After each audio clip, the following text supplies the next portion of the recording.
Qərb ədəbiyyatının təməl daşlarından biri hesab olunan İlyada haqqındakı bu təhlilə xoş gəlmisiniz. Amma biz bütün o böyük Troya müharibəsindən danışmayacağıq. Yox, bizim söhbətimiz daha şəxsi bir şey haqqındadır. Bir nəfərin, tək bir insanın qəzəbinin bütün bir taleyi necə dəyişdirməsindən. Baxın, bu sual Homerin İlyadasının tam mərkəzində dayanır. Bu, sadəcə qılınclar və qalxanlar haqqında bir hekayə deyil əsla. Bu, qürurun, kədərin və intiqamın bir ordunu, bir milləti və hətta tanrıları belə necə diz çöktürə biləcəyindən bəhs edən möhtəşəm bir dastan. Gəlin, zamanda biraz geri gedək. Troya müharibəsinin artıq 9-cu ilidir. Axeyli, yəni Yunan ordusu Troya divarları qarşısında sanki bataqlığa saplanıb. Amma əsl fırtına döyüş meydanında deyil, onların öz düşərgələrində qopmaq üzrədir.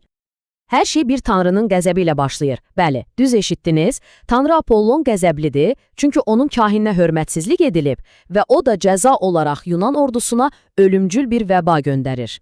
Onların ən böyük döyüşçüsü olan Axilles məsələni hamının gözü qarşısında qaldırır və komandir Agamemnonu bu problemi həll etməyə məcbur edir. Amma bu, əslində daha böyük bir problemin sadəcə başlanğıcıdır. Agamemnon kahinin qızını geri qaytarmağa razılaşır, amma bir şərtlə. Əvəzində Axillesin öz müharibə qəniməti olan Briseidanı tələb edir. Axilles üçün bu sadəcə bir qadının əlindən alınması deyil, əsla. Bu, onun şərəfinə birbaşa təhqirdir. Qədim Yunanların time dediyi o şey var, yəni bir döyüşçünün cəmiyyətdəki dəyəri, statusu, hörməti, bax, hər şeyə birbaşa zərbədir bu. Və məhz bu an Axillesin dillər əzbəri olan o məşhur qəzəbi alovlanır. Və Axillesin cavabı ani və dağıdıcı olur. Şərəfinə toxunulduğunu hiss edən Axilles təkcə özü döyüşdən çəkilmir, həm də özünün şəxsi ölümcül döyüşçüləri olan Mirmidonları da özü ilə aparır. Bir andaca Yunanlılar təkcə bir döyüşçünü yox, öz çempionlarını, qələbəyə olan ən böyük ümidlərini itirirlər. Amma bu münaqişə təkcə insanlar arasında qalmır, əlbəttə ki. Çox keçmir ki, bu qovğa Olimp dağına, tanrıların evinə qədər gedib çıxır. Və tanrılar sadəcə seyr etmirlər, onlar tərəf seçirlər. Axilles, o bu təhqiri elə belə unudan deyil. Əksinə, o, məsələni daha da böyüdür. Anası ilahə Tetis vasitəsilə Olimp dağının ən ali gücünə, Zevsə müraciət edir və öz xalqının məğlubiyyətini arzuluyur. Bu, onun qəzəbinin dərinliyini göstərir. O, haqlı olduğunu sübut etmək üçün öz döyüş yoldaşlarının ölümünü görməyə belə hazırdır. Bilirsiniz, Olimp tanrıları heç də tərəfsiz deyillər. Onlar qərəzli, qısqancdılar, öz sevimliləri var, insanların müharibəsini sanki öz şəxsi şahmat oyunları kimi idarə edirlər. Zevsin bu qərarı tanrıların öz ailəsi daxilində bir qarşıdurma yaradır və bu da aşağıda, döyüş meydanında sadəcə daha çox xaos və qan tökülməsinə səbəb olur. Yaxşı, bəs bütün bu ilahi intriqalar bir yana, aşağıda döyüş meydanında vəziyyət necədir? Gəlin baxaq, dünyanın ən güclü döyüşçüsünün yoxluğu real olaraq nəyə gətirib çıxarır? Baxın bu rəqəmə, 1186, bu Troyaya gələn Yunan gəmlərinin sayıdır. Təsəvvür edirsinizmi miqyası? Bu kiçik bir toqquşma deyil, bu sözün əsli mənasında o dövrün ən nəhəng işğal qüvvələrindən biridir. Minlərlə gəmi, 10 minlərlə döyüşçü. Düzdür, Yunan ordusu əfsanəvi qəhrəmanlarla doludur. Kimlər yoxdur ki? Ali padşah Agamemnon, hiləgər Odisey, vəhşi döyüşçü Diomed, qüdrətli müdafiəçi Ajax. Amma bütün bu böyük adlara baxmayaraq, bir nəfərin yoxluğu ölümcül bir zərbədir. Axilles sadəcə bir döyüşçü deyildi. O, ordunun ruhu, düşmənin qorxulu yuxusuydu. Və nəticəni təxmin etmək heç də çətin deyil. Troyalılar öz cəsur çempionları Hektorun başçılığı ilə hücuma keçib, Yunanlıları sahilə, öz gəmilərinə qədər sıxışdırırlar.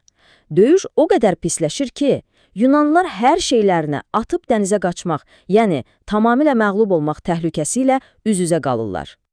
Gəlin bir anlıq dayanaq və unutmayaq ki, bu müharibənin o biri tərəfində də insanlar var. Troyanın çempionu Hektor sadəcə bir qəddar döyüşçü deyil, o bir ata, bir ərdir.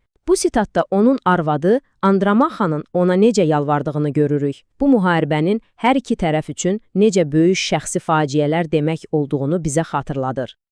Və bax, indi hekayənin tam dönüş nöqtəsinə, emosional zirvəsinə gəlib çatırıq. Axillesin o soyuq, inadkar qüruru indi partlayıb daha dəhşətli, daha yandırıcı bir şeyə çevrilməyə başlayır. Bu həm dostluqdan, həm də çarəsizlikdən doğan bir qərardır. Patrokl kənarda durub yoldaşlarının bir-bir məhv olmasını izləyə bilmir. O düşünür ki, Akilles özü döyüşməsə belə, heç olmasa onun zirehinin döyüş meydanında görünməsi Yunanlara ruh verər, Troyalılara isə qorxu salar. Akilles çox tərəddüd etsə də, sonda razılaşır. Və faciə baş verir. Patroklun cəsarəti onu döyüşün çox dərinliklərinə aparır. Döyüşün qızğın çağında bir tanrı, Apollon özü, birbaşa müdaxilə edərək Patroklu müdafiəsiz qoyur və bundan istifadə edən Hektor ona ölümcül zərbəni vurur. Məhz bu an müharibənin bütün gedişatını tamamilə dəyişir. Bu sadəcə kədərli bir insanın fəryadı deyil. Yox, bu dünyanı lərzəyə gətirən bir nidadır. Axillesin acısı o qədər dərindir ki, səsi dənizin dibindəki anasına, ilahi aləmə qədər çatır. Onun təhqir olunmuş qürurundan doğan qəzəbi indi tamamilə başqa bir şeyə, hər şeyi yandırıb yaxan bir matəmə və amansız bir intiqam arzusuna çevrilir. Artıq səhnə Axillesin qəzəbinin son ən amansız pərdəsi üçün qurulub. Artıq söhbət şərəfdən, Timeydən getmir. Hətta əbədi şöhrət Kleios belə ikinci plana keçib. İndi hər şey şəxsidir. İndi məqsəd yalnız və yalnız intiqamdır. Axillesin qısası sürətlidir, amansızdır və dəhşət doludur. O, artıq insan kimi yox, sanki cilovlanmaz bir təbiət qüvvəsi kimi hərəkət edir. O, təkcə Hektoru öldürməklə kifayətlənmir. Onun cəsədini arabasının arxasına bağlayıb, sürüyərək onun xatirəsini və şərəfini məhv etməyə çalışır. Bu, qəzəbin onu necə qeyri-insani bir varlığa çevirdiyini göstərən dəhşətli bir mənzərədir. Bütün bu qəzəbin, qanın, intiqamın ortasında hekayə birdən-birə sakitləşir və bizi inanılmaz dərəcədə güclü bir məqama, mərkəzi mövzunun həllinə gətirib çıxarır. Düşünün bir anlıq.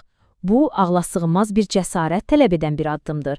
Yaşlı bir kral, silahsız, tək başına, gecənin qaranlığında oğullarını qətlə yetirən düşmənlərin düz ürəyinə gedir. O, ora bir kral kimi deyil, bir ata kimi gedir. Bu mənzərə bəlkə də bütün İlyadanın ən güclü, ən yadda qalan anlarından biridir. Kral Priam bütün qürurunu bir kənara qoyur və oğlunun qatilin qarşısında diz çökür. Bu, bir atanın övladına olan sevgisinin və kədərinin ən ali, ən sarsıdıcı ifadəsidir. Və məhz bu an Axillesin içində nəsə qırılır. Dərin bir dəyişiklik baş verir. O, ilk dəfədir ki, Priamaya bir düşmən kimi yox, özü kimi övlad acısı çəkən bir ata kimi baxır.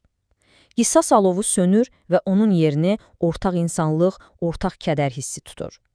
Və o iki düşmən, qatil və ata, birlikdə öz itkiləri üçün ağlayırlar.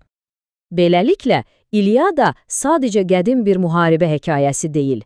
Bu, qəzəbin dağıdıcı gücü və hətta ən qaranlıq, ən ümidsiz anlarda belə mərhəmətin necə mümkün ola biləcəyi haqqında zamandan kənar bir araşdırmadır. Bu hekayə bizi qürurun, kədərin və sonda bağışlanmanın insan təcrübəsindəki dərin yeri haqqında düşünməyə vadar edir.